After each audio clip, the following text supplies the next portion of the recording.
Hello you most beautiful and most amazing top 10ers, how are you doing today? I'm Rebecca Felgate and today I am bringing you a much anticipated follow-up to the top 10 biggest dogs.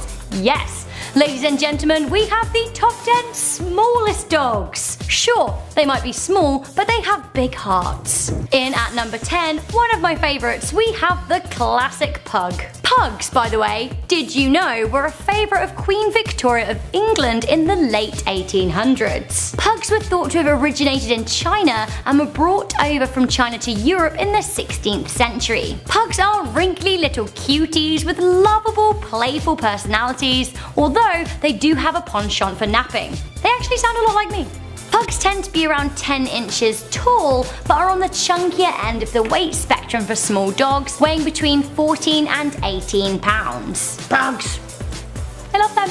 In at number 9, we have the Tibetan Spaniel. These little honeys can be traced back over 2,500 years and share ancestry with the feisty Pekingese, pugs and Japanese chins. These dogs were traditionally small monastery dogs and would keep watch over the Tibetan countryside. Actually not technically a spaniel, the Tibetan Spaniel is a very cat-like dog. Measuring a maximum of 10 inches, the Tibetan Spaniel weighs between 9 and 15 pounds, again making them one of the bulkier dogs on this list. These long-haired beauties are very intelligent and highly affectionate. In at number 8, we have the Toy Poodle. Hurrah! Toy Poodles are teeny weeny poodles who are just as elegant and intelligent as their larger counterparts. Toy Poodles weigh around 5 to 10 pounds and grow to just 10 inches. Toy Poodles require quite a lot of grooming and they are on no means a low-maintenance dog. Toy Poodles are the smallest of the poodle family, smaller than the miniature. Poodles can be traced back to Germany, but the standardized breeds we know today were developed in France. They so fancy! Miniature poodles usually live around 14 years, so you have plenty of time for poodle fun. In at number 7, we have the Japanese Chin. Shout out to the one and only Japanese Chin in my life, Kiki. Japanese Chins were traditionally the dog of Japanese nobility, so in other words, they fancy. First hand, I can say that Japanese Chins are A, teeny, and B, curious little fellows that love to cock their head at you when they're trying to understand what you're saying. Japanese Chins grow between 8 to 11 inches and they tend to weigh around 10 pounds or less. They look bigger than they are generally because they're so very fluffy. Chins are pretty cat-like in their attitude and are said to be quite independent but loyal at the same time. They're obviously even smaller when they're puppies, when they can look like cute little aliens. Here is a picture of Kiki as a puppy emerging from a bath. In at number 6, we have the Yorkshire Terrier. I love a Yorkshire Terrier and they're from my favourite place in the whole world. Yorkshire, England. The Yorkshire Terriers are also known as Yorkies and were first bred in the 19th century to catch rats working in mills. These days they are a toy group dog and they're very popular in kennel clubs in the States and the UK. These tiny little companions are usually around 5 to 6 pounds in weight with a maximum ideal show weight of just 7 pounds. Usually Yorkies have a max height of 9 inches. Many love a Yorkie as a pet, although they aren't your usual lap dogs due to their bark and overprotective nature. In at number 5, we have the Maltese dogs. It's so fluffy, I'm actually gonna die. Maltese dogs belong in the toy group and originate from, like their name suggests, the central Mediterranean country of Malta. Some say Maltese breeds date all the way back to the ancient Greeks. The top end average weight for an adult Maltese is 7 pounds, but they can weigh as little as 3 pounds. These dogs are around 8 to 10 inches fully grown and they're just so fluffy. Despite being fluffy, they actually don't shed, so they're really good for people with allergies. They're very energetic and playful and they love their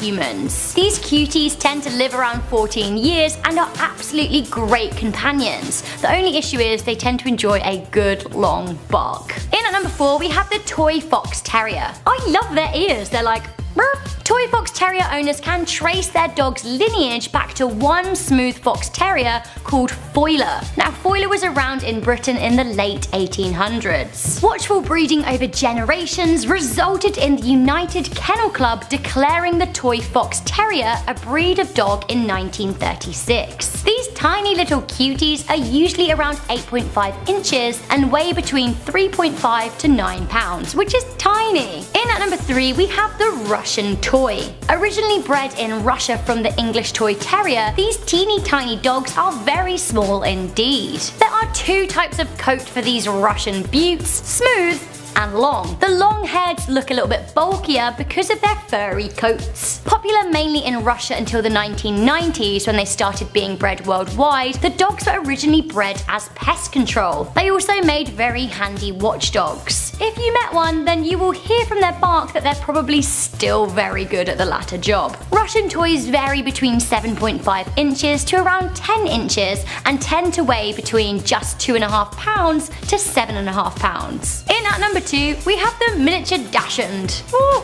Also lovingly dubbed the wiener dog or the sausage dog, these little beauties are usually just 5 to 7 inches at the withers and weigh around 8 to 11 pounds. They're so small and their paws are like Dachshunds as a breed were developed in Germany from around the 16th century. The name apparently means badger dog in German, although this is hilarious as badgers are pretty big and ferocious, unlike the Dachshund. Should I do this again? Me! Mini Dachshund breeding started happening on a bigger scale in around 1910. These teeny little cute trotters come in different hair lengths and colours, all of which are very adorable. Miniature Dachshunds tend to live around 12 to 14 years and are high-spirited and independent. So, what is the tiniest dog in the world? The smallest of all of the breeds? At number 1, we have the Chihuahua. Does anyone remember that song that was like, "Oh, Chihuahua"? We need to find it. The Chihuahua is the smallest breed of dog. They're just so dinky. Living between 10 to 18 years, Chihuahuas make lovely little pets. Originating from Mexico, the Chihuahua comes in various different coat lengths and colours. There is some evidence to suggest that the Chihuahuas are related to the ancient Techichi dogs depicted in tomb drawings as far back as 300 BC. Generally speaking, adult Chihuahuas can be as small as 6 inches. Some do, however, reach around 9 inches. They also tend to weigh between 4 and 6 pounds, which is pretty much how much I can put on following Christmas dinner, so they're very small. Chihuahuas are not ideal for families with small children, but do make very loyal pets. They can be provoked quite easily, but often they say the temperament of these dogs is reflective of that of their owner. I mean, fun to say, fun to hang out with. Chihuahua. Chihuahua. Chihuahua. So I hope you enjoyed this top 10 smallest dogs. I've had so much fun because basically it meant that the past few hours I got to look at dog pictures to research this video, so any suggestions about cute animals, leave them in the comments section down below. Also, do let me know if you have a dog or a pet in general. Let's start some good pet chat down below and I'll be writing about them. I actually have a black Labrador back in England who's very big, but I love dogs of all shapes and sizes. I've been Rebecca Felgate, this has been Most Amazing Top 10. If you like this video, if you're a dog lover, make sure you give it a good thumbs up, share it with a friend, and of course subscribe to Most Amazing Top 10. And I will see you beauties next time. Meanwhile, please do send me pictures of dogs because I love them. Bye!